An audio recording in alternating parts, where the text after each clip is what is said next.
Welcome to the booth here at Mythic Championship IV Barcelona. My name's Riley, joined by Eduardo, and we have one semi-final remaining in order to crown our last finalist. They'll go up against Tron, Toralf, Toffel, Severin, waiting in the wings to have a contender. And it's going to be one of these two blokes, Sean Gifford out of Canada and Alvaro Fernandez Torres, the hometown hero from Spain. Hardened Scales versus Eldrazi Tron. We've heard from both of these players. Eduardo, how do you think this one's going to go, mate?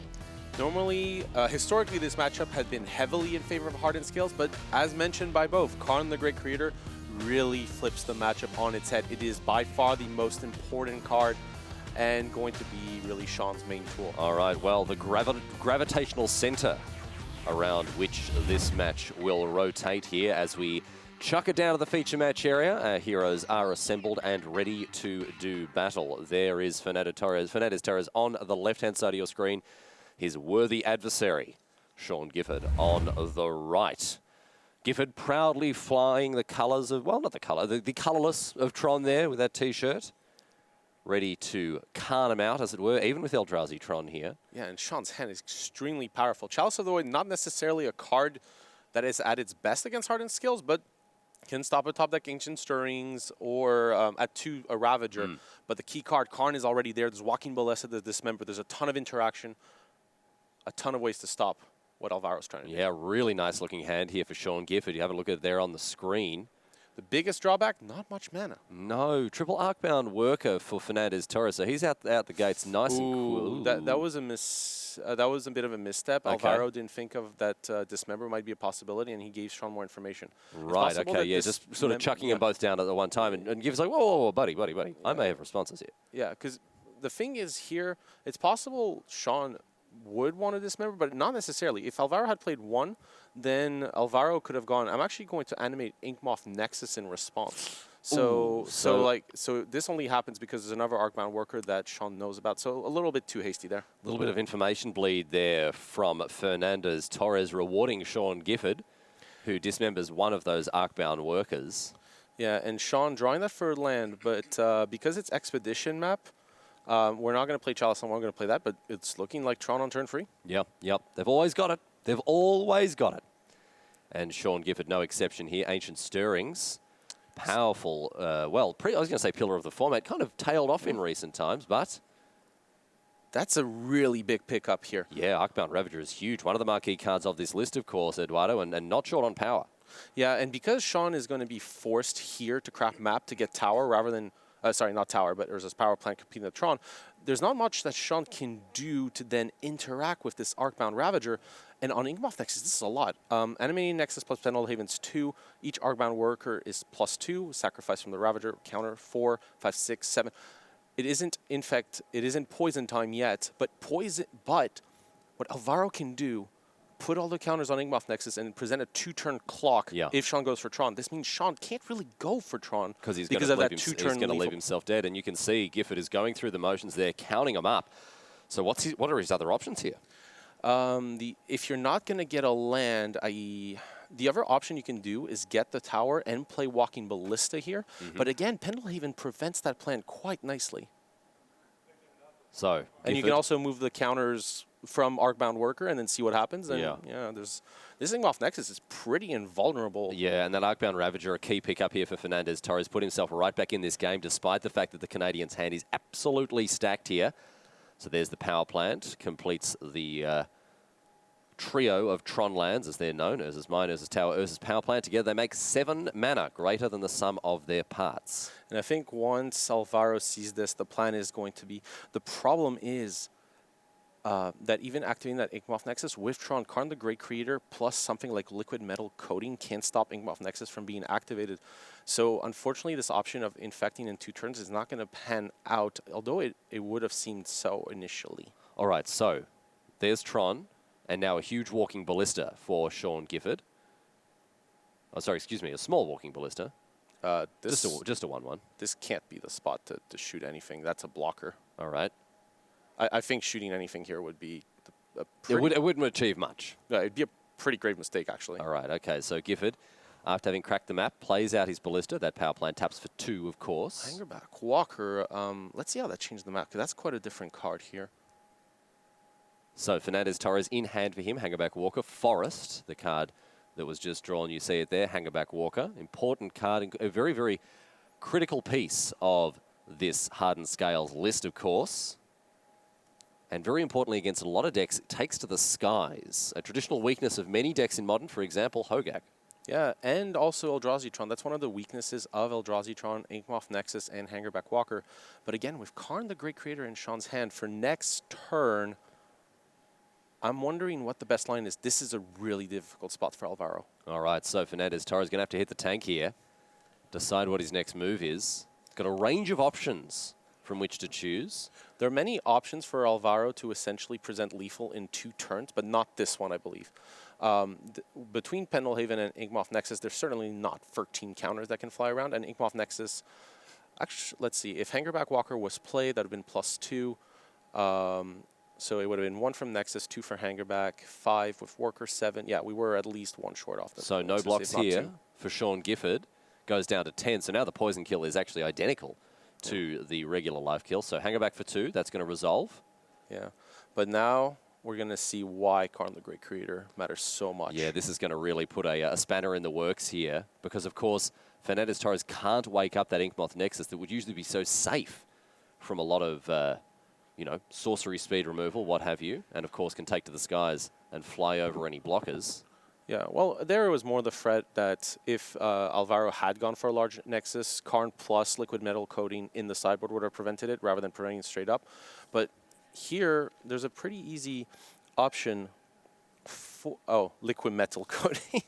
those words and puns get me. They really get you. They really get you. Here's Karn the Great Creator now. And it can also get Piving Needle. Pretty simple here to shut down the Nexus. Oh, yeah. Since that would shut down basically all of Alvaro's board. And also, in response to this Karn, you have to think about it because there is a walking ballista on the table. Yeah, that's true. So any activation of the Arcbound Ravager has to happen before this Karn hits the battlefield. And as you say, Pithing Needle is a great option to shut down that Inkmoth Nexus. So Sean Gifford might have all the angles covered here. Fernandez Torres highlighted Karn the Great Creator as a card that he was very worried about heading into this game. And Sean Gifford has come up with the goods. And here you see the powerful new Planeswalker from War of the Spark. As we've already discussed today, Eduardo, seeing play in everything from Modern, Standard, Legacy, even through to Vintage.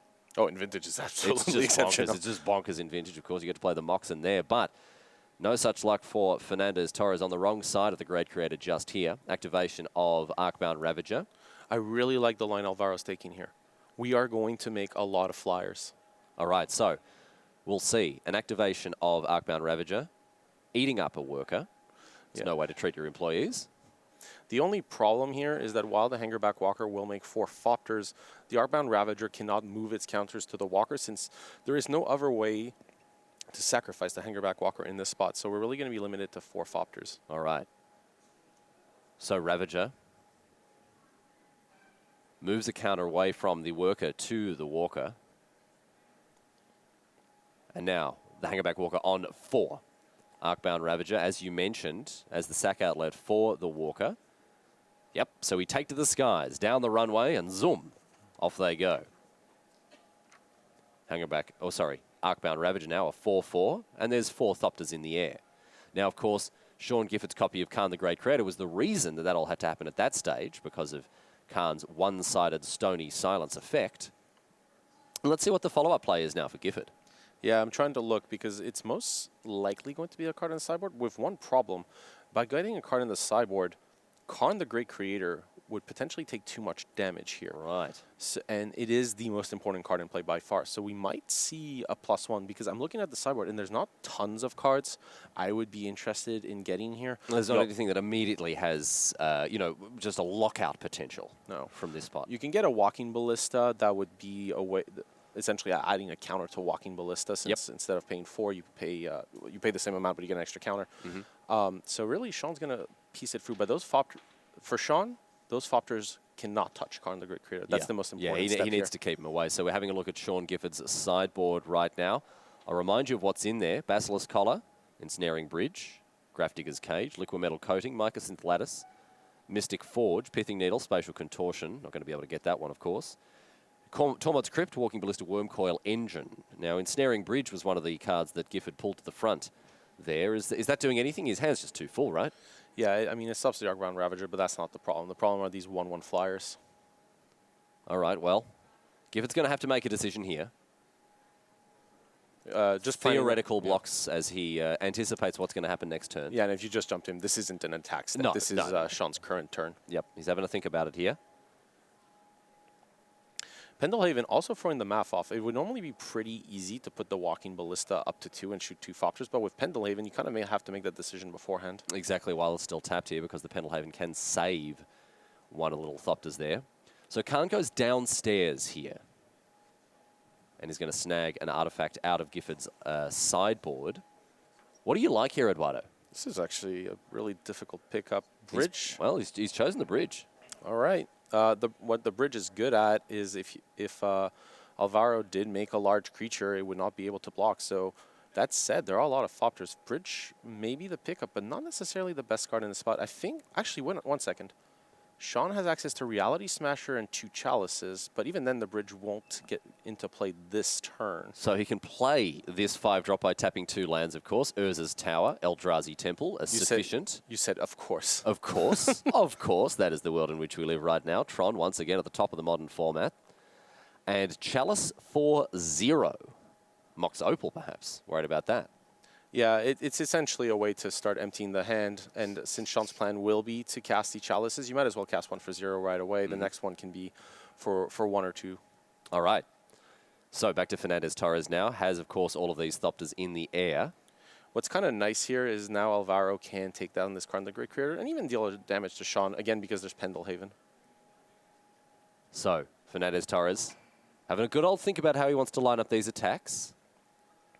And again, because of Pendelhaven, as you mentioned, that really throws things off. Yeah, the Walking Ballista cannot protect the Karn the Great Creator. And this is what you're going to see often in this matchup as we hit to a 5-game match. Alvaro being in a position where I have to kill Karn the Great Creator before I can do anything absolutely exceptional. So, Gifford, under attack. 1 coming at the Dome, 3 going at Khan. And this is exactly what Fernandez Torres said he wanted to do. He said no matter what happens, when Khan comes down, he's going to get it off the table. Whether it goes upstairs, downstairs, whatever, he's going to get it off straight away. Get it out of there, he says. Walking Ballista, really nice pickup. Ooh, off this Ancient Stirrings here, Eduardo. 1 second. With Inkmoth Nexus for Fopters, is this... 1 second. Okay, so Arcbound Ravager can go to 8. Then this Ballista's 1. As long as you leave the Pendelhaven up, I think this is it. This should be lethal. Walking Ballista comes down. It's a 1/1. Then you sack the 4 Fopters, making Ravager 8. Move the counters over. Sean's going to respond with Walking Ballista, but the Pendelhaven as the ultimate trump card here. Of course. Save the Ballista. Of course. Have 9 counters. Just like that. Whoa, whoa, whoa, says Sean Gifford. Let me have a look at this. Let me figure this situation out here. But Fernandez Torres has got it all sorted. He said he needed to get that Khan off the table, Eduardo. He has threaded the needle, and all of a sudden, Sean Gifford staring down the barrel of a Game 1 defeat here. An upset from Fernandez Torres, beating out Khan the Great Creator. Who'd have thunk it? Yeah, and also, it's a small spot. Playing that Ancient Stirrings post-combat, making sure that Sean wasn't tempted to tap down that Pendelhaven. Yeah. Yep. Or, well, I don't think there was much that could be done. 200 IQ play. 2,000 IQ plays here from Alvaro Fernandez Torres. What a monster he is here. Sitting pretty confident. Sacrifice everything, he says. Put a bunch of counters on the Arcbound Ravager. Put those counters onto me Walking Ballista.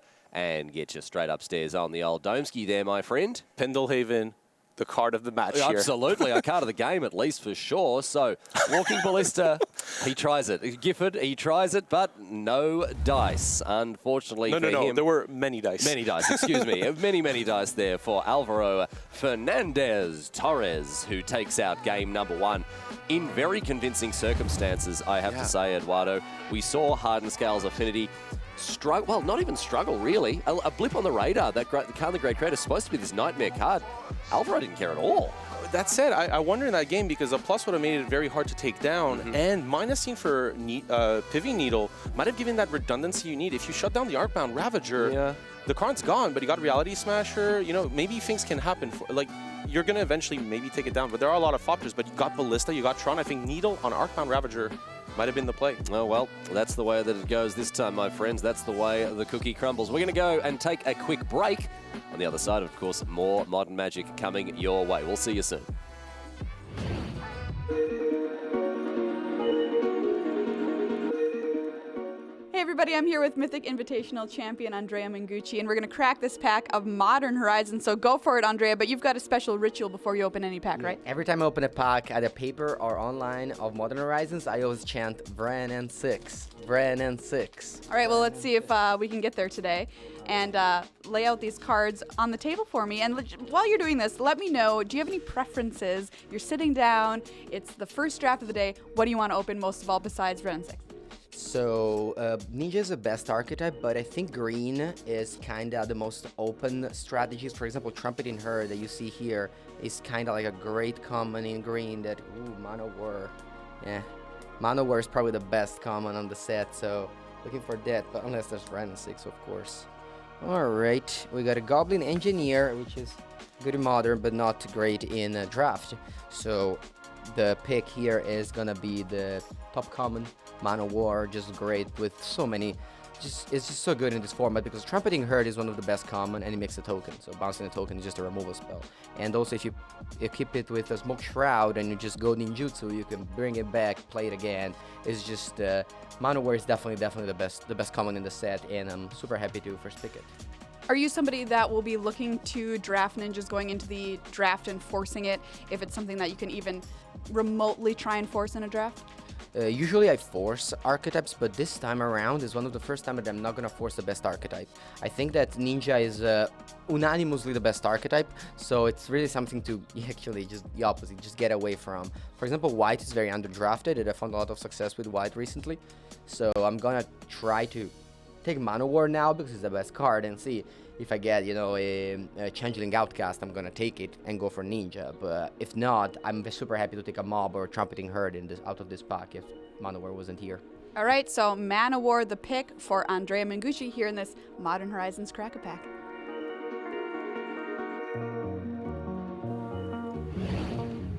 And welcome back to the feature match area here at Mythic Championship Barcelona. Ryan Knight with you alongside me, Eduardo Sage Gallic, and we're going to game number 2 of our second semi-final. But Eduardo, in best of 5 finals magic, that means things are slightly different. Yes, indeed. One of the changes that happened, not so recently, but a little while back, has been that the addition of a second game without sideboards. So we go 2 games with sideboards and then up to 3 more if needed with sideboards. In this particular match, not so much. When we get the sideboards preview, not much is going to matter. Yeah, of course. Yeah, these guys are going to pass each other like ships in the night when it comes to sideboard plans. But right now, it's the starting 60s only. We may have a mulligan on the right-hand side of the screen. The Canadian going down to 6 by the look of things there. Yeah, and Eldrazi Tron, a deck that mulligans well. A lot of soul lands, Eldrazi Temple, the Tron, of course, with map. But one card dominates them all. Karn the Great Creator is so important that it is worth mulliganing aggressively for that. And that's exactly what Gifford will be looking for here. I think he needs that hard-hitting heavyweight here. Oh, have we got a mulligan as well from Alvaro Fernandez just Torres. shuffling your opponent's deck. It's Nicol Bolas. Oh, up to no good. Sorry, look at the sleeves there. No, okay. No, he seemed pretty set on his hand there. You could see it being entered into the system. BJ Ogden there, pressing the buttons down to the feature match area. So shuffle of Gifford's deck, and he's going to lay out a fresh stack to choose from here. Of course, the London mulligan means that he gets to look at the top 7 and keep 6 of them. 1 goes below decks. Yeah. I mean, we call it the London mulligan, but it's basically the mulligan now. But that's true. I mean, that is the mulligan rule that, yes, is played with all of Magic. So yeah, looking at this hand, 2 Tron pieces, Mind Stone, Chalice. There's a lot of options, but there's just not Karn the Great Creator. Warping Well can have an effect in some scenarios, but definitely the weakest of the removal spells. I think Shondo decides to keep it, mainly on the strength of those 2 Tron lands, giving the hand a lot of potential. And something like Chalice for 1 on the play can actually also be quite effective. Actually, on the play too, you can Chalice for 0, which is a play that the Affinity player often dreads. The problem with that is, of course, you know, typically in the hand, there's there is a Chalice for 0, just like that. So that's Mox Opal out of the equation. It doesn't hit cards like Hangerback Walker. It doesn't hit cards like Walking Ballista. Even though their converted mana cost in your hand is 0, their converted mana cost on the stack is however much mana you paid for them. Exactly. And funnily enough, Sean would have preferred a Chalice for 1, which is not normally this effective, but look at that hand. Oh yeah. We're gonna look at Alvaro's hand here. Ancient Stirrings, Worker, but especially Hardened Scales picked up. Yep. This is going to be a pretty important one. Yeah, Chalice for 1 could have been backbreaking here, but Gifford instead choosing to get it down for 0. Mindstone the play on turn 2 for him. Let's see what's next on the docket for the Spaniard. It's an Arcbound Worker. However, this Dismember picked up by Sean, perfectly tempoed with Mindstone. And if Sean draws a land, there's Thought Knots here. That could disrupt that Walking Ballista, and that's going to be really important. Yeah, yeah, absolutely.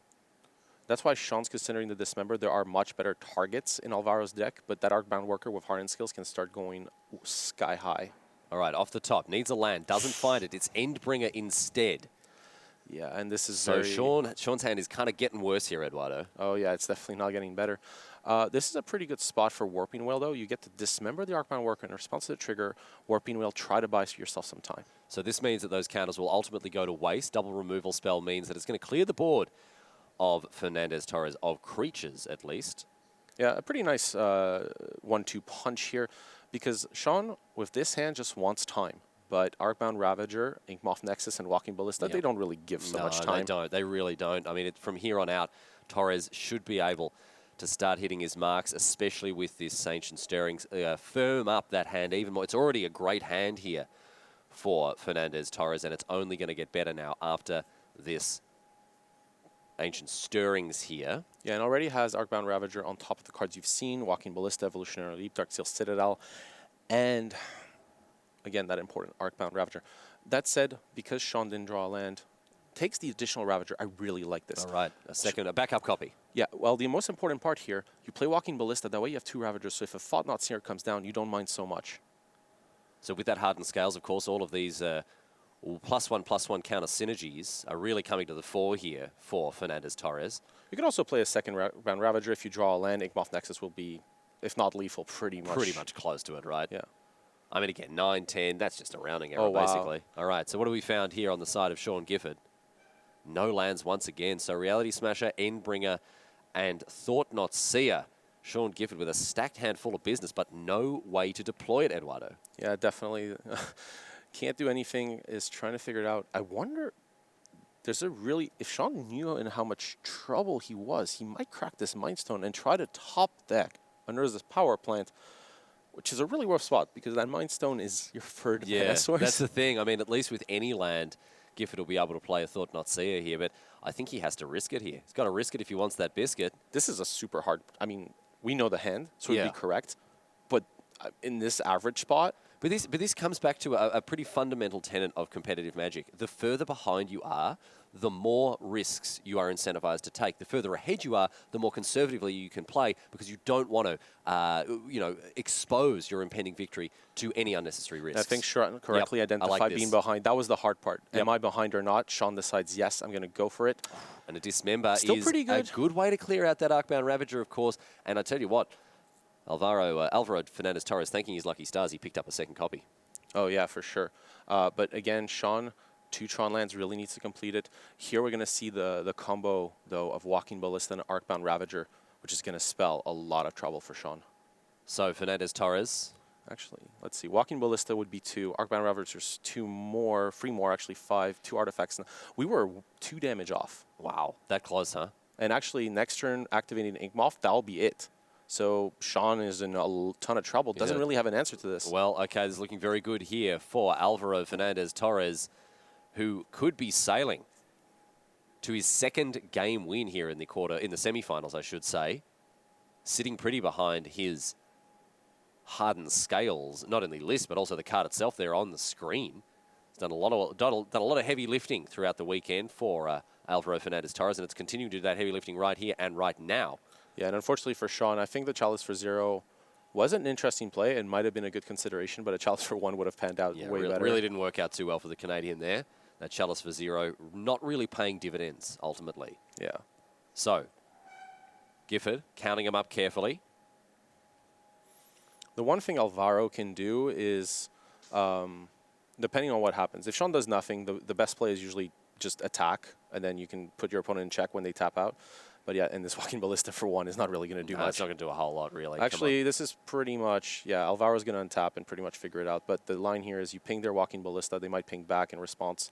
You sacrifice a bunch of artifacts to the Rockbound Ravager, they all go on the Walking Ballista, you attack for a ton of damage, and you remove the counters for lethal damage. All right, let's see if Fernandez Torres can stitch together victory. He's been sitting maths exams all weekend long. He's not likely to put a foot wrong this time around. Pendelhaven, the perfect way to protect that Walking Ballista. Now we're going to see another counter on the Ballista. Arcbound Ravager can continue to push this creature higher and higher into the stratosphere. Double activation there of the Arcbound Ravager. In they come, and Gifford packs them up 2-0 to Alvaro Fernandez Torres. What a performance. Can this man be contained? I mean, maybe, but not right now. Not without Khan, the great creator. My goodness me. Yeah, game 1 was very close. If it wasn't for Walking Ballista exactly that turn, Sean had so many options next. Yep. And it was a really close pick on that, taking Ensnaring Bridge over something like Needle. That was really close. This game, though, Sean didn't get the free mana. And also Chalice for 0, unfortunately, yep. instead of 1. In the right circumstances, Chalice for 0 can really shut down the deck. But yeah. Here. Next up here, of course, our sideboarded matches for the semi-final from Mythic Championship Barcelona. And we're going to be able to talk to you exactly what those are going to look like. But in the meantime, let's have a look at the decks that these players have brought to bear in this semi-final here. Because I'll tell you what, bit of a curveball they were. We expect a lot of Hogak, but instead we got Hardened Scales. Alvaro Fernandez Torres with this blast from the past. We haven't seen a lot of this deck for quite a while, Eduardo. Yeah, I mean, it was actually quite a stalwart in London. Not many people choosing to run it, but those that did rewarded. I myself ran it to a 7 free record there, but it was a good choice.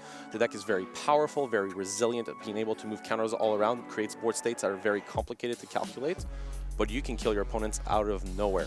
This tournament, the big talk of the town was Hogak, so you're cutting artifact hate because you need that graveyard hate, and that allowed this deck to run rampant. The 4 pilots on the deck, 55% win rate in the field, roughly, I think was announced on stream earlier. Yep. And definitely Alvaro very rewarded for this choice. Yeah, absolutely. I mean, all the way to the semi-finals at this Mythic Championship and just 1 game away from the finals itself. So, huge stakes here for Fernandez Torres. There's the sideboard. You already mentioned here, Eduardo, that there aren't going to be too many changes heading into game number 3. Exactly, Riley, exactly. Torpor Orb, it does stop Thought-Knot Seer. Let's be honest, not really what you want. Damping Sphere, normally something you'd want against Tron. But again, your opponent, apart from Eldrazi Temple, isn't really likely to hit the full Tron. So sometimes you don't want that card. Gravedigger's Cage, you don't want it. Nature's Claim, very conditional. Usually Chalice is on 1, so not a good answer. The card I would maybe see here, Dismember. It does kill Thought-Knot Seer. It can't. But honestly, I would mainly stick to the game plan. Most of your cards in the deck are good. I would change very, very little, if anything at all. Well, I mean, the thing is here, Fernandez Torres clearly has built this sideboard to hustle and bustle against very different decks. Eldrazi Tron very clearly not at the forefront of Fernandez Torres' mind when this sideboard was being put together. Dismember can do some good work, but look, we'll see how things shake out in game number 3. On the other side of the table here, Sean Gifford, Eldrazi Tron. We've already got traditional Tron in our final in the hands of Toralf Toppelseverin, and Eldrazi Tron, a variant of the classic turn 3 Khan.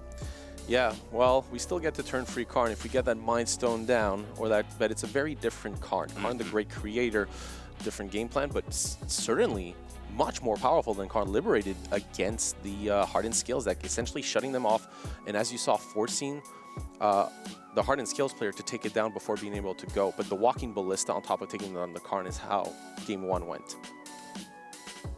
And the sideboard now for Sean Gifford here. And again, a lot of artifact one-ofs because of that copy, or those copies of Khan the Great Creator. Exactly.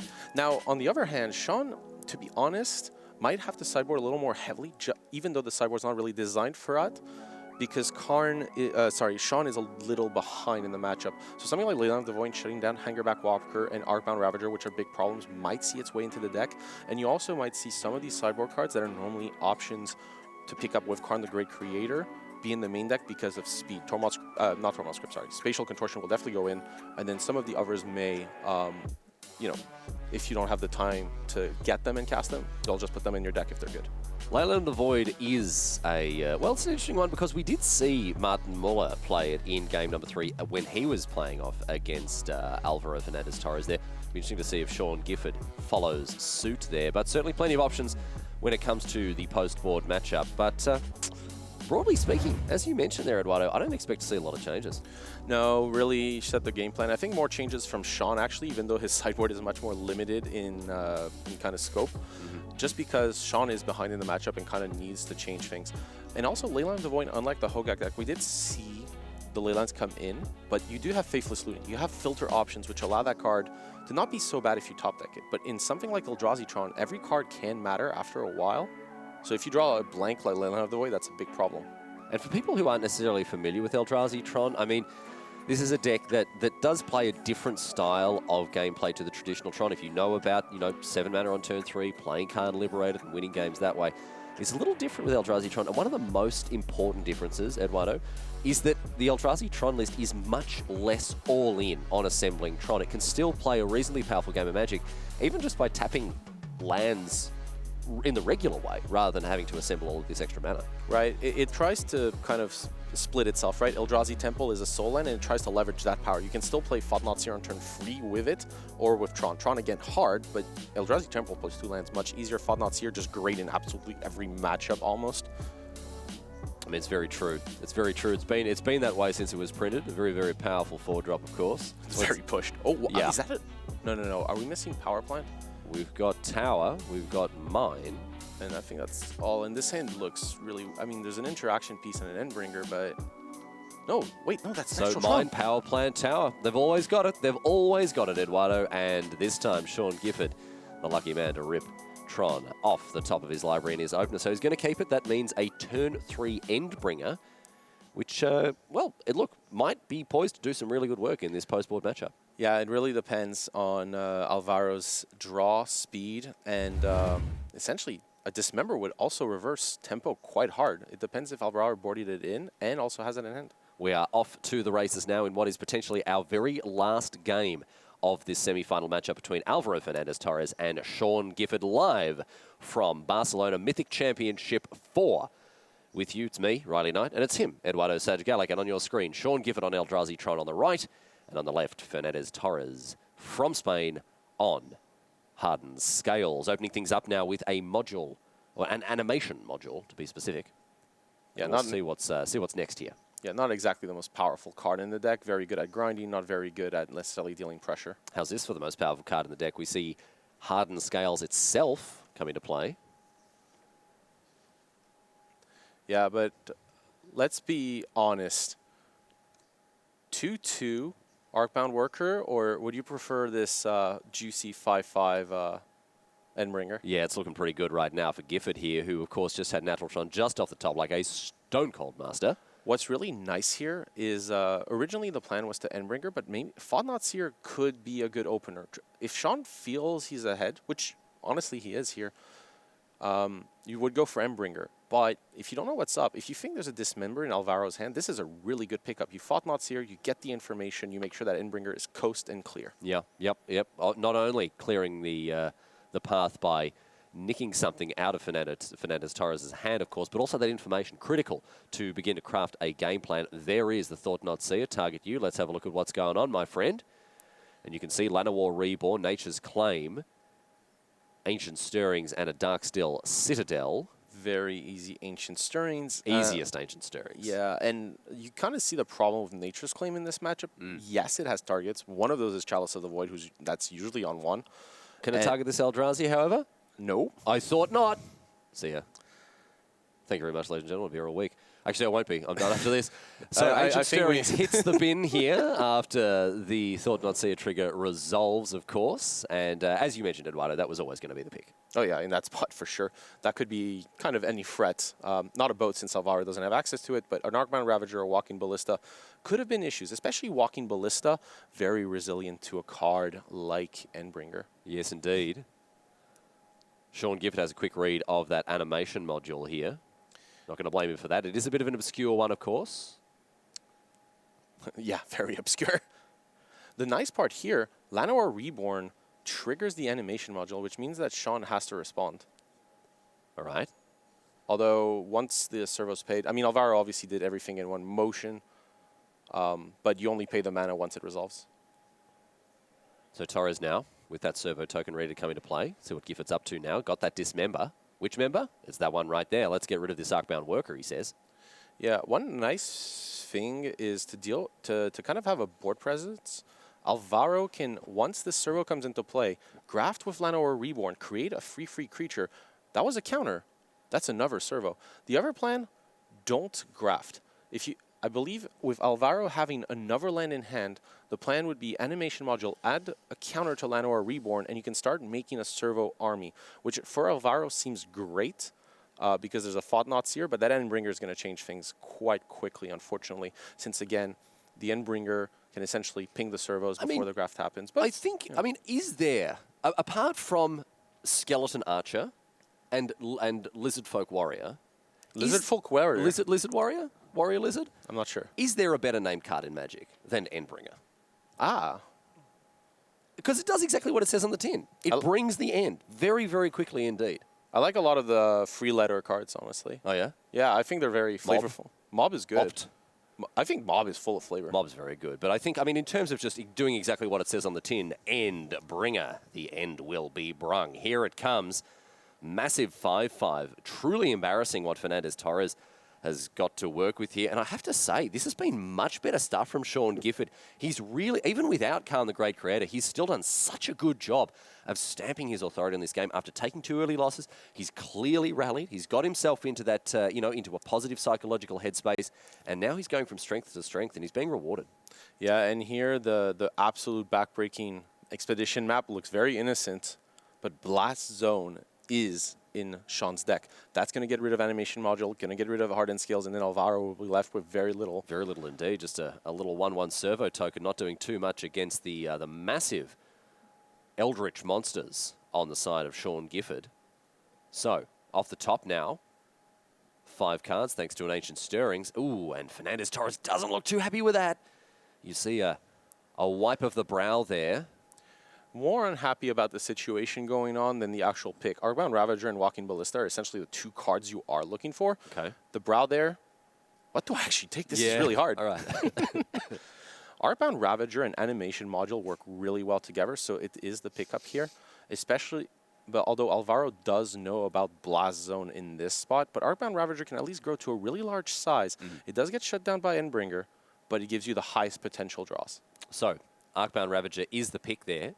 Gifford taking careful notes as to what is in Fernandez Torres' hand after having seen it with Thought-Knot Seer. But Endbringer, what a value engine. Untaps, of course, every turn. Not just yours. And can really provide a lot of value, especially when you've got lots of mana to dump into it, like this deck of Sean Gifford's. Arcbound Ravager, the play, comes into play with 2 +1/+1 counters, of course, and a servo just for good measure, thanks to that animation module. Yeah. How goes Expedition map? What are you expecting here? Blast Zone? Blast Zone by far. There's no Wingmoth Nexus to worry about, so you don't need to get Ghost Quarter.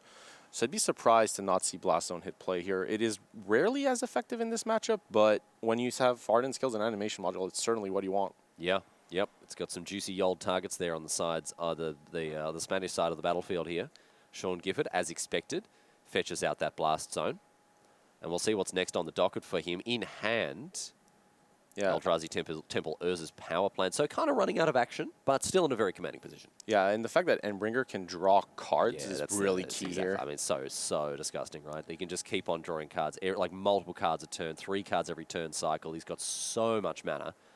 More mana than you could shake a stick at. Yeah. And now off the top, business? Is it business time? It is. No, that's a whooping well. Yeah, well, I mean, it is kind of business. Yeah, it's like... It's a small business, right? Yeah. Yeah. But it does... a little dry cleaner down the corner. Exactly. But the dry cleaner can block the Arcbound Ravager down the line. That's true. Yeah. I mean, nothing wrong with the dry cleaners. Got to get your clothes clean. You know, small businesses, the lifeblood of this country. Warping Well is a card that actually I put in Hardened Scales at one point just because you could get it off Ancient Stirrings, and it kind of does everything. It's just a really weird card. It's so weird, right? That's a really good adjective. I thought you were going to say it's really powerful. Like, it's really good. It's really weird. Yes. It is indeed. But yeah, here, not surprised to see the Blast Zone activated. You want full information before you commit anything else, and you are definitely activating that this turn. So we're at least going to see animation module go. But the thing is, once Hardened Scales goes, you kind of lose the potential to add so many counters. So deciding here to add the counters, the maximum amount. Interestingly, does not sacrifice the Darksteel Citadel in this spot. No. All right, holds on to that one for the time being at least, but Sean Gifford's Blast Zone, well, it also lives up to its name. Blasts away all of those permanents of Fernandez Torres there. Yeah, and remember, Endbringer can make a creature not block. So for here, Sean can decide to use that ability to twice in order to just deal 4 damage with Thought-Knot, or can draw a card, kind of play a control game. Oh, okay, well, I was going to say play a control game, but Sean is about to... No. He's not here. He's not here to muck around, mate. He's not here to muck around. In he comes. Karn the Great Creator. That's going to end things. That's going to get things done very, very quickly. And this is what I'm doing. This is the momentum that he needs. Coming back after 2 losses here, he needs to get back on top in a major way, and it is going to start... Well, I was going to say it starts with Karn the Great Creator. It definitely doesn't. It finishes with it. He started with Thought-Knot Seer. He's curved into Endbringer. He's been absolutely giving a nightmare scenario to Alvaro Fernandez Torres. Stop, says Fernandez Torres. One moment. I have responses. Again, remember, no, it's only 9. Yep, only Big gains 1 enough, counter, of course. Yeah. But the Darksteel Citadel, again, because it doesn't activate for mana under Karn the Great Creator, well, that's going to go. Just a blank piece of cardboard there, just a big old slice of ham.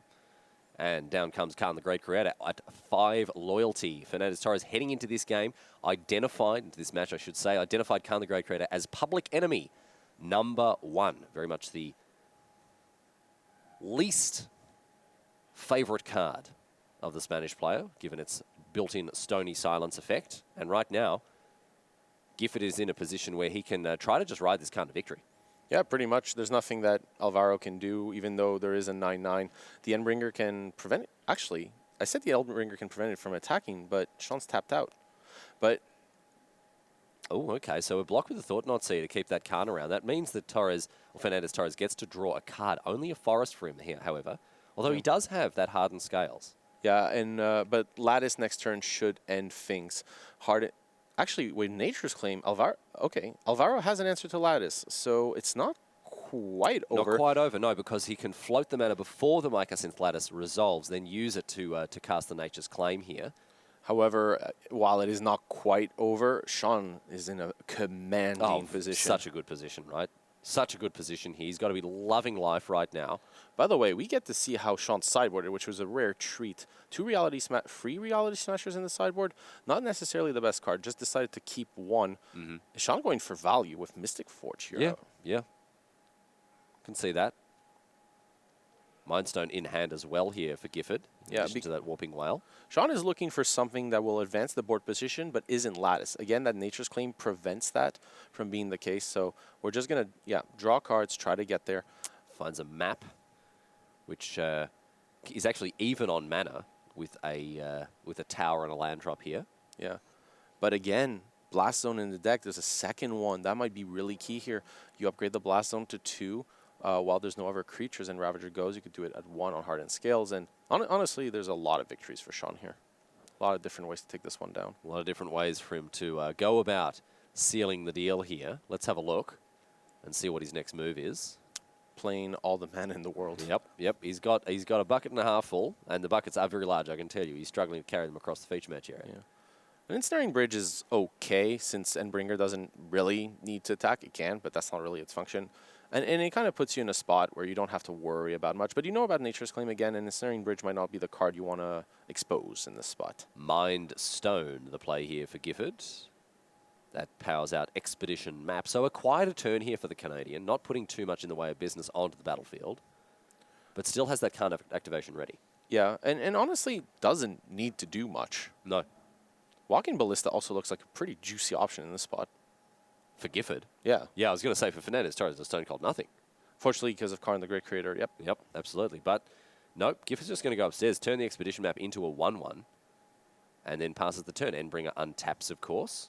and Fernandez Torres is like, whoa, hang on 1 second, mate. Might want to do something here. Nature's Claim, I mean, you're going to have to keep that in hand. Unfortunately, there's no real target on the board. I mean, you just dead to Mike Synth Lattice if you use that. I mean, anywhere. yeah, it's the only reason you're in this game, although that's this member. Which member? That member. That member right there off the top. Does that change anything here? It does change things. Now, Sean Gifford is going to be forced to use the Karn, probably again on Walking Ballista. You're right. But here, the Arcbound Ravager, of course, unable. It's arrested here, detained by the Endbringer, and that's going to mean a dismember. So 4 life paid as the cost to remove Endbringer from the table, not living up to its name this time around. Don't believe the hype. The rumors were false. The end was not brung. Oh, no. It brings the end. It isn't. It is not the bringer of the end. Yeah. It is it is essentially Oh, it's the Vanguard. Yeah, it's just saying the end is coming. So it brings it and then puts it down. It's like, you deal with it. Yes. I don't care. Right. It's not my problem. I just brought it. That's why there's the second Endbringer. We got to have.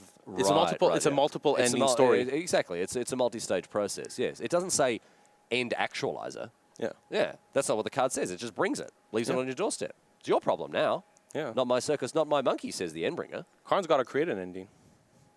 Khan creates it. Yeah. The Endbringer brings it. Yeah. And then the Reality Smasher smashes it, I guess? No, it's been That's sided for out. earlier. Yeah, exactly. Yeah. Anyway. Not Sean smashing Gifford much. here with another Endbringer in hand, Eldrazi Temple, as well as that weird warping whale. Yeah. There is the Endbringer. So that means that the Arcbound Ravager... I mean, still comfortable attack into the Karn if nothing else comes. But I'm pretty sure the Karn can get some juicy action. Get something to protect itself here. Yes, indeed. There's the Expedition Map activation. Yeah, and you see those Leyline of the Voids in Sean Gifford's deck, so definitely started bringing them in. I believe that I see all 4 of them. Yeah. So this turn, you have Blast Zone, so you can block with Endbringer. Then your Blast Zone can go up to 2 and make sure the Arcbound Ravager stops ruining your fun. But what's the long-term plan here? What's the long-term plan? We're not chump blocking with Endbringers forever, right? No. At some point, you're going to force that Nature's Claim out of Alvaro's hand. Yep. And once it's forced out, you lattice and take it down. Lattice and then just win with whatever's lying around. All right, okay. So Gifford's certainly playing a slow, a very patient game here. The hunter stalks his prey. Yeah, definitely still extremely favored here, but just has to find that way to... I think that's one of the skills in Magic that are the hardest. Decides to activate the Mind Stone in order to have an out. But 1 second here. This might prompt action from Alvaro. Actually, with this much mana, you can just wait. There's no need to do Nature's Claim now. Fernandez Torres untaps, draws another forest. Geez, the top of his library has not been kind to him, Eduardo. Yeah, but I'm not actually sure what Alvaro was going to draw in this spot. Even a Dismember, which would have been would have cleared the board. Yeah. And the Karn, there'd be a Blast Zone at 2, and then Alvaro would have no cards against an opponent on Tron. There's the Nature's Claim. Wow. Fired that one off. Yeah, and now it's pretty much going to be a scenario. Yeah, the Mind Stone came into play last turn. Yeah, so Gifford doesn't gain any life there because he drew a card after activating the Mind Stone. So he'll stay at 16. Yeah. Because the Nature's Claim ends up actually being countered. Yeah, and here, attack, Warping Whale. I told you. Yeah, man, you did. You very much did, right? And that's going to be enough there for Fernandez Torres. He realizes the game is up. A little Eldrazi Scion token actually taking it down. So look, I've got to eat a big steaming bowl of my own words because it was actually Warping Whale that won that game. The end was brung, and then it was actually implemented by Warping Whale. It was implied that the ending would come later. Yeah, you didn't want to exactly. stick around. But hey, look, Warping Whale is the get up and go card. It's the one who said, right, I'm gonna have to be the one to put out this dumpster fire. And that's it, a little 1-1 getting on the blocks there. And Khan, the great creator, of course, would have taken it down. Easy game. So that is that, my friends, for game number 3. We'll be back with more modern Magic before very much longer, live here from Barcelona. So don't go anywhere. We'll see you soon.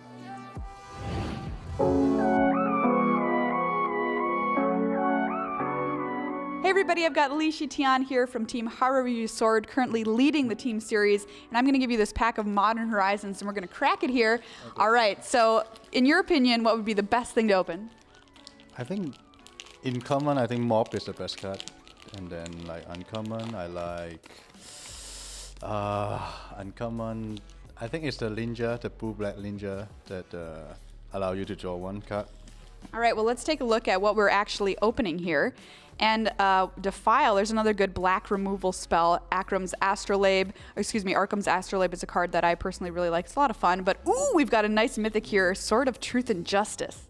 So in here, I think like there's 2 good black cards here, and then 1 of the good red card.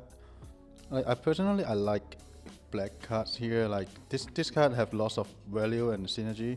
Like the changeling works with Cipher and like also the return from extinction, and then like when you have playing the value decks, Grave Shifter is also good. And then like if you have Ninja, like returning this card is just perfect. So I think I'm going to pick Grave Shifter here.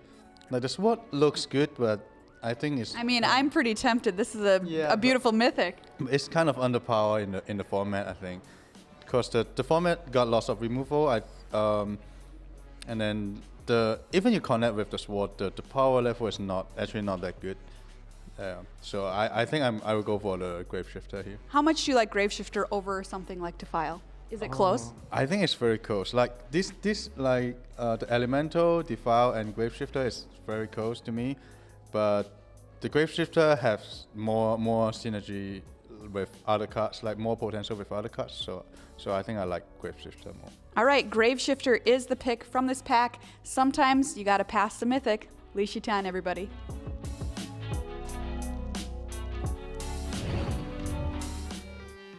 Welcome back to the feature match area here live from Mythic Championship IV in Barcelona. My name's Riley Knight.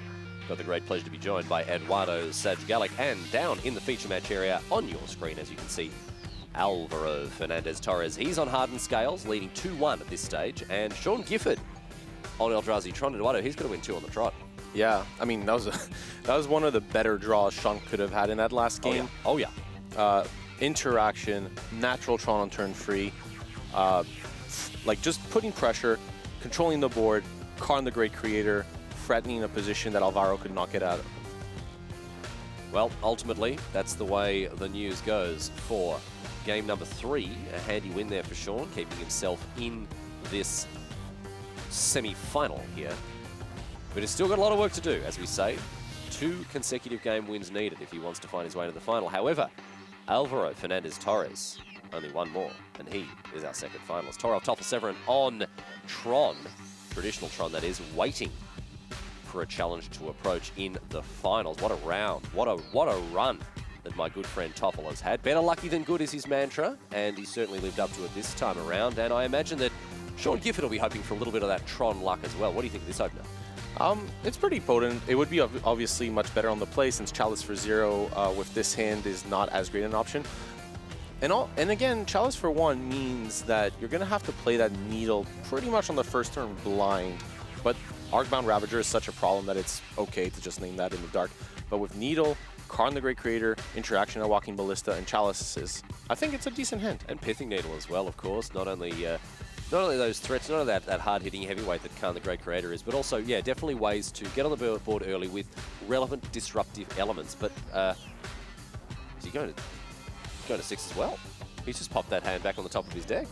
I mean, it was playable, but it was a little slow. It did need mana. Right, yeah. Lacking a land for sure. Yep. Decided, you know what? And this is the difference between Chalice on the play and draw against these Artifact Mox Opal decks. On the play, Chalice for 0, it was pretty bad in the game we saw it, but that's honestly, true. It can be powerful. Lock out those Mox Opals, of course. But here we have these players, both of them going to 6 now. Let's see what Alvaro Fernandez Torres is working with. Fresh grip of 7, he'll be able to keep 6 of those cards if he so chooses. See if we can line up a little sneak peek of what's going on in there. Looks like we've got Double Forest, Dismember, Hangerback Walker. I didn't get a good look at the other cards there.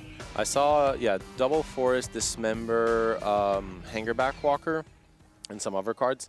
And I think Alvaro here is just clarifying, do I have to bottom the card now before seeing how many cards shot goes at? I believe that once you've completed your like whatever number of cards you're at, yeah, you once that proceeds for both players, I think you bottom the cards to complete it. But I'm not 100% sure. I know it's a little bit confusing, but I tell you what, every single angle is covered when you're playing for tens of thousands of dollars like these two blokes on your screen are here at Mythic Championship IV, live from Barcelona. Great to have your company wherever you are. Thanks so much for joining us this weekend as we've explored the modern format. Modern Horizons gave us plenty of, well, pretty sweet action, I would say, in Limited, but Modern was where the real fireworks kicked off for me, and I've loved seeing how this format has changed. Of course, Hogak, the boogeyman of the format, certainly overrepresented, but has had a pretty weak run towards the end of Saturday into Sunday. There only one copy in the top 8. It's kind of funny, though. I talked to Frank about it, and he basically went, well, all the Hogak the win rate was high, but all the Hogak players with good records did poorly in draft. Yeah, right. And all the Hogak players that didn't do well did well in draft. That's very so funny. it ended up, they're too busy. So it ended up with much better top 8 for everybody involved. But by the way, Alvaro was thinking which card at the bottom. His hand is going to be exciting. I don't want to spoil it, but it's going to look awesome. All right. Let's have a look at what's going on now for Sean Gifford. So this is a mulligan to 5 again. So this would be a perfectly fine keep at 7. At 5, it becomes a lot more difficult because, for example, Leyline of the Void can be a powerful card, but in this spot, you also have the combo Walking Ballista, Basilisk Collar, Yeah, that's super huge. powerful. It's so huge, just machine gunning down things. Mana Reshaper, an easy enough card to get rid of. Is it a mulligan to 5 or a mulligan to 6 here? I believe 5. I don't think so. I think he's just going down to 6, yeah, and that's a pretty decent hand. Oh, 6, yeah. Yeah. Looks like these players are all ready to head off down the track, and we're going to kick things off with a Leyline of the Void here for Sean Gifford. And you can see now his hand, as we mentioned, Walking Ballista, Basilisk Collar, the Wombo combo, and a Chalice as well now, And the funny thing is, because of Basilisk Collar Chalice, Sean didn't see a 0 drop, so he wasn't going to do Chalice for 0. This is going to be an awesome turn for Alvaro, I believe. Oh, yeah? So here's that Metallic Mimic. And Yes, now there we go. double Hangerback Walker, both for 0 mana. Oh my goodness, a Chalice for 0 would have been backbreaking for Fernandez Torres there, but Gifford didn't sniff it out. And as a result, Metallic Mimic plus double Hangerback Walker. What a huge play here. Oh, that was really, yeah, that's one of the sweetest plays you can do with Hardened Scales. Yeah, and also has Evolutionary Leap. If it wasn't for that Leyline of the Void, I think Alvaro would have easily taken the grind on this one. He is bringing Hanger back, and no mistake. My goodness me, look at that. These are constructs buffed up by the Metallic Mimic. And, I mean, look, 0 mana 1/1s are nothing to, write home about. No one's playing Mem Knight these days, but still, what a swing here for Fernandez Torres because it sets him up as we continue through this game. Here's Evolutionary Leap now for great success. Yeah. Sean doesn't have a ton of action here. Walking Ballista Collar is powerful, but it's not going to be sufficient. I think I mean, there are 2 Tron lands, so with a Tron land, it would definitely be sufficient. A power plant at any point here with Walking Ballista would easily take it down. But if Sean deploys it a little too early, Dismember awaits in Alvaro's hand and would snap that Walking Ballista before it becomes a problem. Oh no, Sean Gifford, I think he's about to walk into it too here. In hand for him, Dismember, Walking Ballista and a Ghost Quarter. Thinks better of it here. He's got some tough decisions to make. This Leyline of the Void is going to shut off the death triggers of those Hangerback Walkers. So he can kill them with more or less impunity. He's not going to have to pay the price of getting rid of those Thopters, but still, he's on the back foot. He's definitely on the back foot here. Yeah, and those Leylines are important. Otherwise, Evolutionary Leap would run away with this game because you would sacrifice the Walker, get Thopters. That would be in a ton of cards. And the way these post-board games play out, sometimes you're short on cards, resources, you can't do much. In this spot, though, I think we're going to see Dismember on Hangerback Walker and maybe a Ballista for 1 here. All right, so there is the Hangerback Walker. I think taken down by the Dismember. Sean correctly passes here. A power plant would really make this Ballista incredible, and Sean has time, so I don't think there's a need. And by the way, while Hardened Scales would be exciting, don't forget about that Chalice for the Void. Metallic Mimic gets busy. Hangerback Walker stays back, probably going to activate that one. Is Alvaro Fernandez Torres. Yeah, the other thing is Sean would have wanted a power plant, but even a Ballista for 2 is much better than 1 for 1. Oh, yeah. I think in this spot, Alvaro pretty much has to respond on the Hangerback Walker, since otherwise Sean would respond by pinging once, not exactly what you want. No, for sure. So there we have Hangerback Walker activation and Walking Ballista now for 2. Sean Gifford has a quick read of Metallic Mimic. Yeah, and doesn't want to kill the Metallic Mimic here with the Walking Ballista, since that would make best use of Alvaro's mana. Again, Evolutionary Leap, able to trade those creatures in. Darksteel Citadel at the top, so not a great draw here for Alvaro, Fernandez Torres. Yeah. And of course, as you mentioned before, that Hardened Scale stranded in hand, thanks to the Chalice of the Void.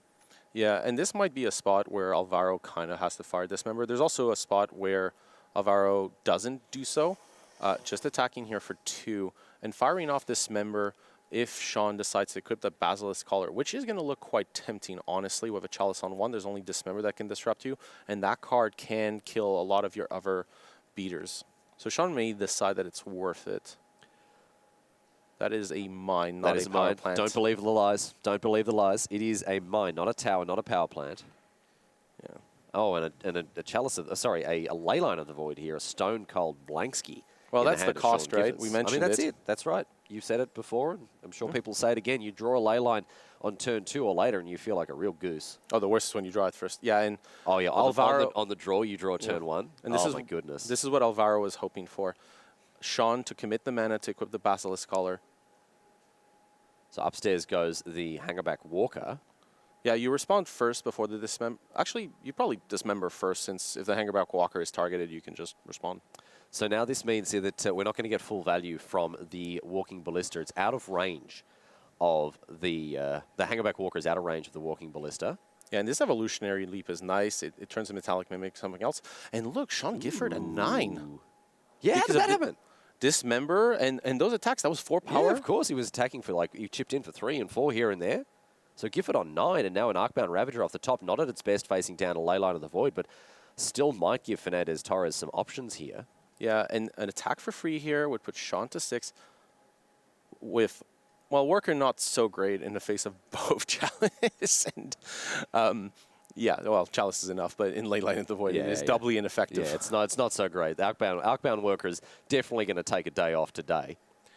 But with another artifact, this would be lethal next turn. So, Hangerback Walker is joined by Arcbound Ravager here, and Alvaro Fernandez Torres edges closer to a finals berth here at Mythic Championship IV in Barcelona.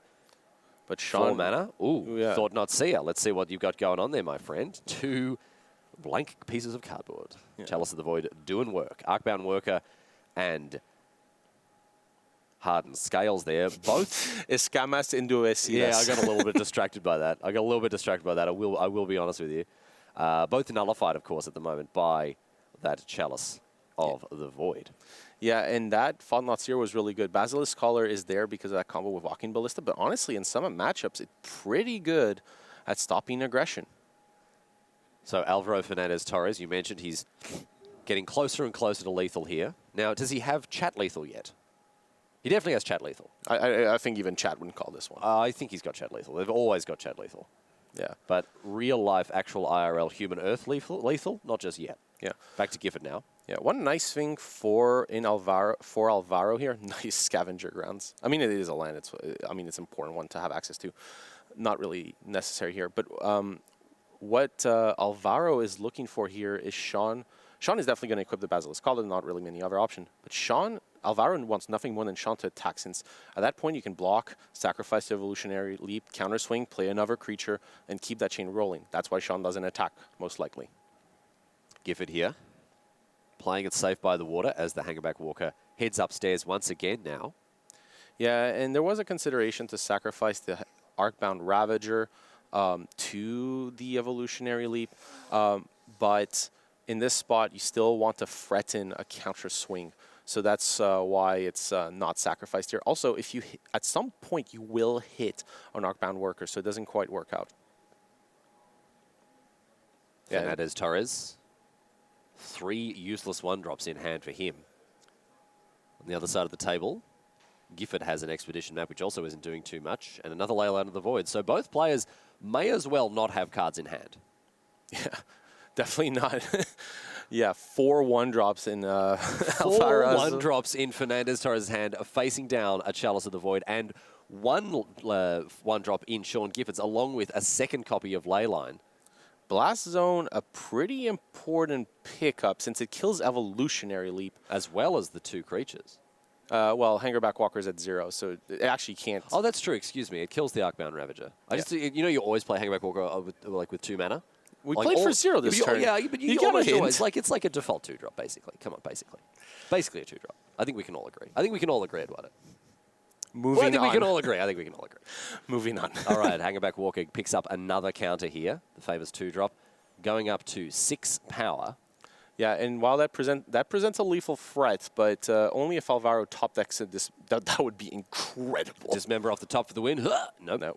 Another useless card. Another slice of ham here for Alvaro Fernandez Torres. The good news is Evolutionary Leap probably won't get another one.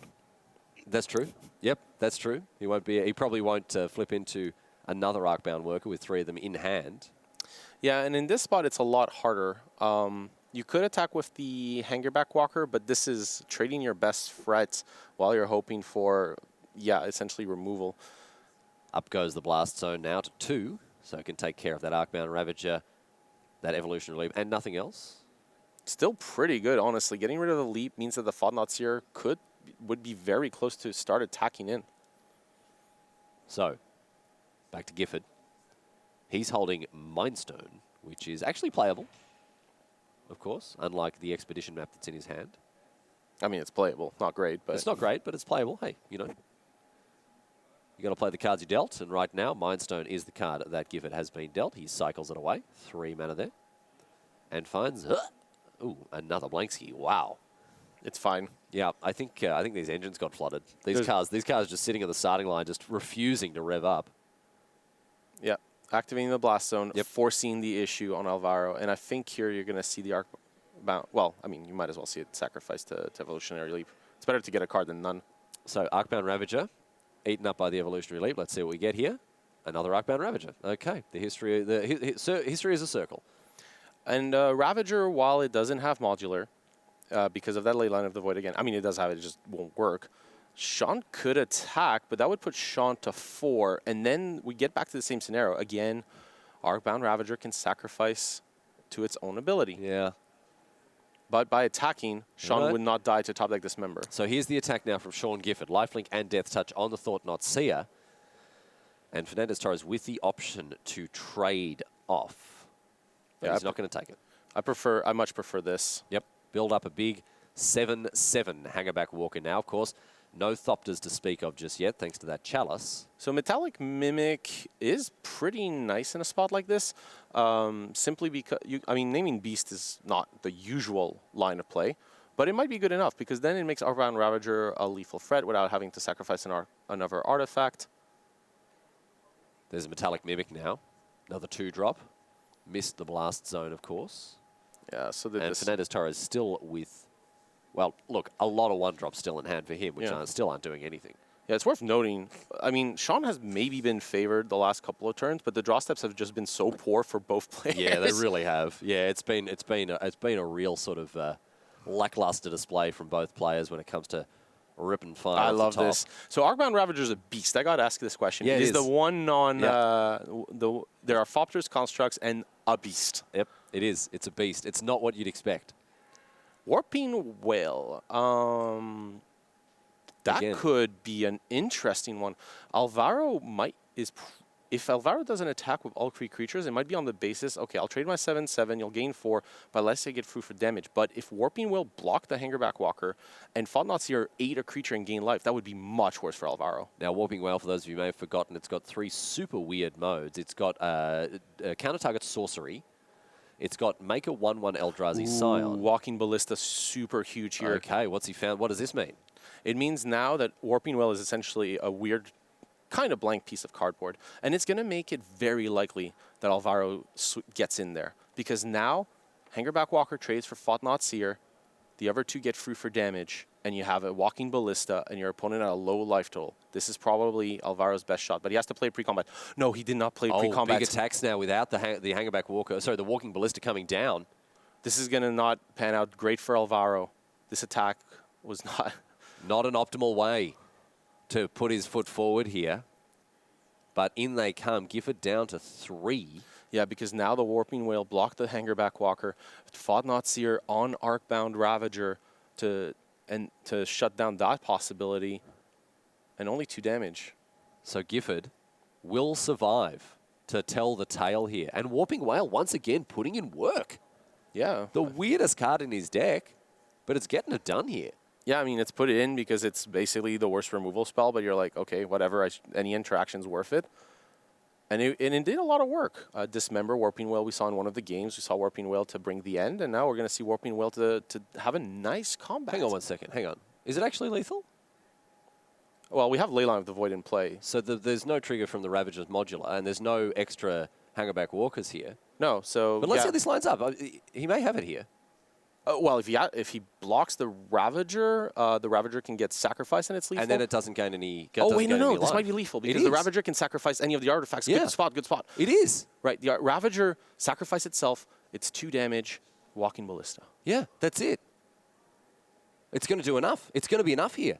The Walking Ballista off the top for Alvaro Fernandez Torres is going to seal the deal. There's the Walking Ballista, and Sean Gifford goes down 3 games to 1 out of nowhere. Alvaro Fernandez Torres stitches together lethal, and just like that, he is our second finalist in Mythic Championship Barcelona. Never didn't have it, Eduardo. Never didn't have it. Never didn't have it. What a victory here for the Spaniard on home soil, of course, here in Barcelona. The cheers of the crowd. I don't know if people at home could hear that, but back where the match is, we heard this roar of cheers. Cacophonous it was indeed. That is right. Now, this means we've dodged the all-Tron final. It means that Hardened Scales going up against traditional Tron in the hands of Torov Toffel Severin. That's what our final looks like. Alvaro Fernandez Torres, with his Hardened Scales list, is up against Torov Toffel Severin on traditional Tron. Now, obviously, there's going to be a lot of discussion on this. We're going to go to the desk and chat about how things are going to work out in due course. But Eduardo, I'm really keen before we do that to get your thoughts on this matchup in the final. So having played it, I've heard Tron players say their favorite. I've heard Hardened Scales. Whatever. I mean, this is traditional what modern. Right? Everyone's favored against everything, according to most deck guides. When you look at a modern article, many people are like, I'm favored against everything. They throw an unfavorable matchup. Yeah, just to make it look good. Exactly, make it look convincing. Yeah, for sure. Right. Traditionally, I would say Hardened Scales is favored because it's very hard for Tron to interact. Plus, you're breaking my heart. Kind of enact the game plan. The big change was Karn the Great Creator, but the version that did well in this tournament doesn't play it. It was a good call for everything until this final. Until the final there. So Torov Toffel Severin may have an uphill battle against the hometown hero here, Alvaro Fernandez Torres. Now, it's been an interesting story to follow here. The story is especially with Hogak dominating Modern. But now in our final, we've got 2 level 2 decks. And what I mean by this is if everyone is playing Hogak, you obviously want to play a deck that beats Hogak, right? Yeah, that's level 1 is the deck of the field, and then level 2 is the deck that beats the best deck. No. We're in Europe. We're in Europe, so that's the ground floor. And right. My bad. Sorry. So level 1 is the deck that beats the best deck, right? Yes. You go up to level 2. You go up to that exclusive penthouse suite. It's not a great penthouse suite. It's only on the 2nd floor, but still, come on. This is a cheap hotel. Yeah. That penthouse suite deck, we've now got Tron. We've now got Hardened Scales Affinity. Decks that beat the decks that beat Hogak. Yeah, and the last time a Mythic Championship was won by a Spanish player, it was with the same, in Modern as well, and it was with the same kind of philosophy. Splinter Twin in that tournament. Which one was this? This was in 2015, I think. Yeah. But yeah, the main thing there, Splinter Twin was very bad against 30% Abzan, but that was in the best deck. It was the deck expected. It got beat, then Splinter Twin took it down. To the top. Yep. And these 2 decks are in the finals because that's exactly how it goes. We've got Tim standing by with an interview, my friend, so let's head back down to the feature match area and check in with Tim Willoughby. Thank you very much, Raleigh. Yes, I am down here in the feature match area with one very happy Spaniard who has a whole bunch of his friends watching on from just outside this feature match area. The first 2 games in that semi-final looked pretty straightforward, comparatively speaking, but wow, Sean gave you a fight in the latter ones. That last game, for a long while, it looked really tough. Yeah, I don't know. Just drew like facing one Chalice on 1, 5 1-drops in a row. Fighting against Leyline 2 that was keeping me outside of creating Thopters or doing some weird stuff. So I avoided Khan, which was good in the game, but yeah, the final moments in the combat and the Ballista was super nice, and yeah, It's all right. You don't need a whole lot of words right now because you have other things to focus your mind and energy on, because relatively shortly you're going to find yourselves in this Mythic Championship final here in Barcelona. Your home country, you're representing for Spain, and we're going to get a chance to see you battling it out with Hardened Scales. And you've beaten one Tron deck. you're going to find yourselves up against classic Tron in the hands of Toral Severin. How are you feeling about the final? Feeling pretty good because I beat him in the Swiss portion of the tournament, but also he's super cool guy. We had a very friendly match. Yes, we had fun the match we had, and I assume we're gonna have fun in the finals too. So that's important. That's the most important thing of the game. I think so. It sounds like we're going to have a fun final. Don't go anywhere, guys. We're going to send things back to the booth for now. Yes, indeed. Thanks so much, Tim. Interesting to hear the perspectives of the two players heading into this final. Now, we are going to have a full matchup breakdown back at the desk before very much longer. All the facts you need to know about this Mythic Championship final. But that is that for our semi-finals. Eduardo, thanks so much for hanging out with me this weekend. I've had a blast. Yeah, it was good. It was sweet. We did a great job. We'll keep telling ourselves that at least anyway. And thanks so much for sticking with us so far throughout the weekend. But don't go anywhere because, of course, after we head to the desk, after we get that matchup breakdown, it's time for the serious business of a final of a Mythic Championship. And you are not going to want to miss it, my friends. Stick around. We'll see you back here live in Barcelona after this.